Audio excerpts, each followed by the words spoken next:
Bonjour from Paris, the city of light, one of the most photographed cities in the world, and with good reason. Everything looks amazing here, but that doesn't mean that you can't get original photos if you know where to go. So we're kicking off our Photo Walks in France series with the greatest hits. All the ones you would expect, but I'm going to help you a little bit by showing you where to go to get the best shots. I'm running around town with an iPhone and that crazy Insta360 camera in search of the best shots all over Paris. We're going to start off with the classics because we're storytellers. We are coming to Paris and we are telling a story, a photographic story, about how we perceive the city of light, what jumped out at us, what we found to be the most beautiful, the most unusual, and how can you do that without the Eiffel Tower and its brothers and sisters. You can photograph the tower underneath, but you're not going to get much because you're way too close. You can climb or take an elevator to the top for a great city view, but you're not going to see the tower, of course. Many people brave it and actually stand in the middle of the street along with busy traffic, even with a tripod. A little safer and a way better view is directly across. Those are the first two obvious choices. The fun ones are slipping into hidden side streets. This one behind me happens to be a favorite with local photographers who bring brides and grooms here for a picture postcard, different sort of view of the Eiffel Tower. Let's go check it out.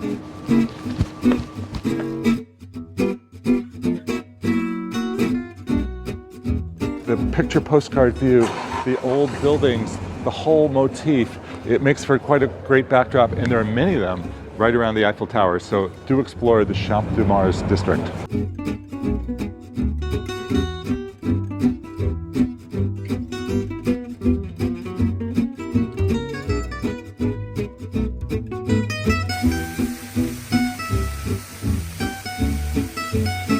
Remember that just before sunset, the fountains are turned on across the way, making for a great photo. And at night, the tower sparkles every hour on the hour. And it's fun watching the sun rise over the tower as well on the other side. If you want to take a beautiful picture for the Eiffel Tower, I think it's from the boat. When you take the boat, Parisian boat or bateau mouche, you can make a beautiful picture. And especially at night when there is the lights. For another cool view of the tower, head a few blocks over and climb to the top of the Arc de Triomphe, which, fair warning, is quite a few steps up, but trust me, it's worth the effort. Arc de Triomphe is fantastic. It's a beautiful point to take a beautiful picture. They have a fence to keep you in, but you can stick your camera lens right through it. I got away with shooting on a tripod, which enabled me to film a time-lapse of the city at night. It's really easy to do. Just put the phone on a tripod, open the camera app, select time-lapse mode, and let it roll for a good 15 to 30 minutes. While you're up there, of course, there's more than just the Eiffel Tower. There's great shots of the entire city, as you can see right here. Here's a really cool iPhone trick. Watch these cars disappear in live photos. Check it out.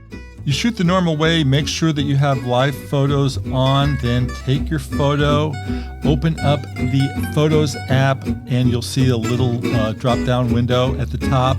Go from live to long exposure, and the car disappears.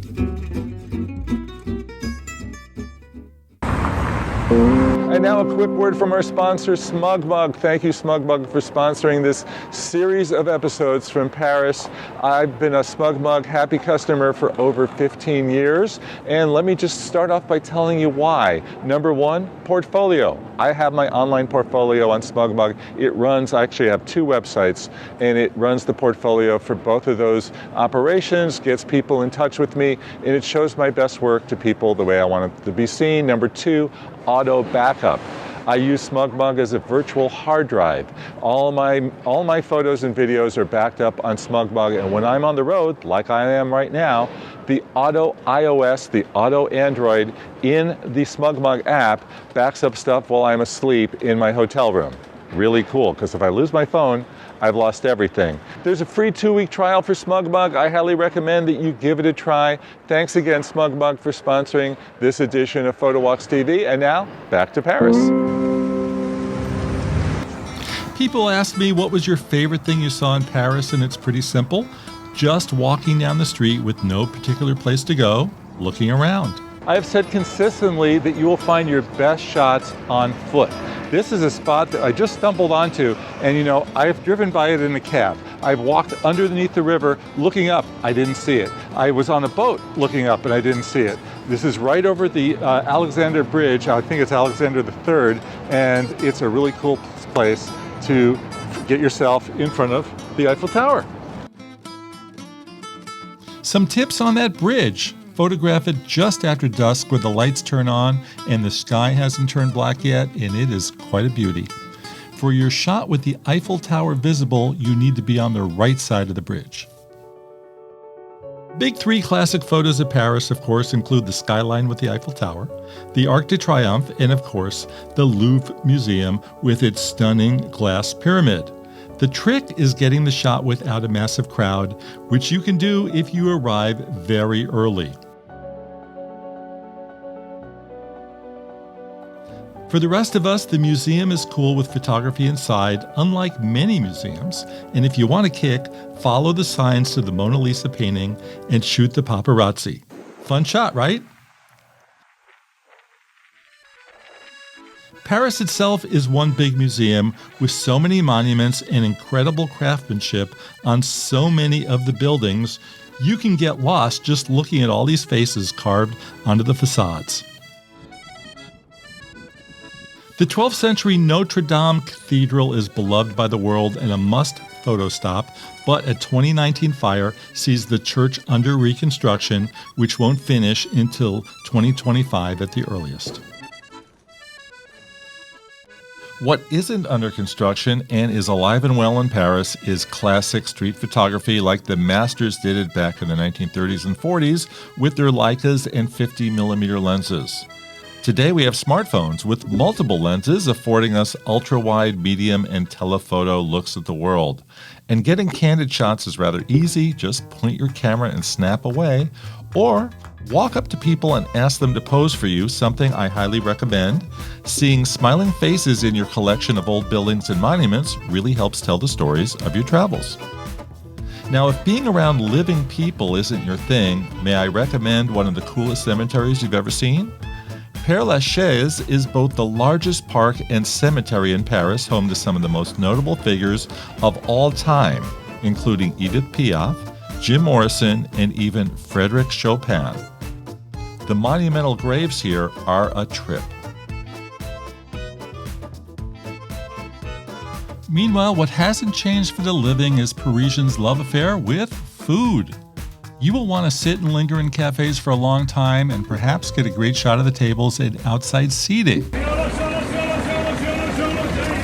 While a must-stop are the open-air markets for more street photography.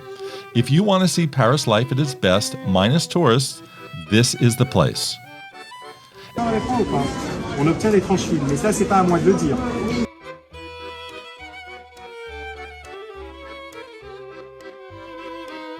And be sure to visit the neighborhoods of Paris called arrondissements for a closer look at Parisian life. Do me a favor and check out our separate episodes on the districts, Rue Claire and Montmartre. You will meet the local Parisian Nico in that episode, and he has a different, refreshing look at travel photography. I mean, I've shown you the hits and where to get them, to which he says, c'est stupide. You know, try to get lost and find your own spot, your own sense of, don't trust Instagram. I guess I remember of an artist who made at some stage a mobile app, which was an artistic, way of turning it. But so the mobile app, when you wanted to take the Eiffel Tower with this mobile app, the mobile app would tell you, sorry, this picture had been taken 1 billion times, so you can't take it. Try to find something else.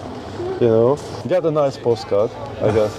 Okay, let your eyes roam, capture it all, even if it is a cliche, because who knows, maybe you'll see the same subject just a little differently, and have fun. You're in Paris after all. Paris, it's a magic city. It's a beautiful city. And I'm sure that when you come to Paris, you don't forget that you are coming to the city.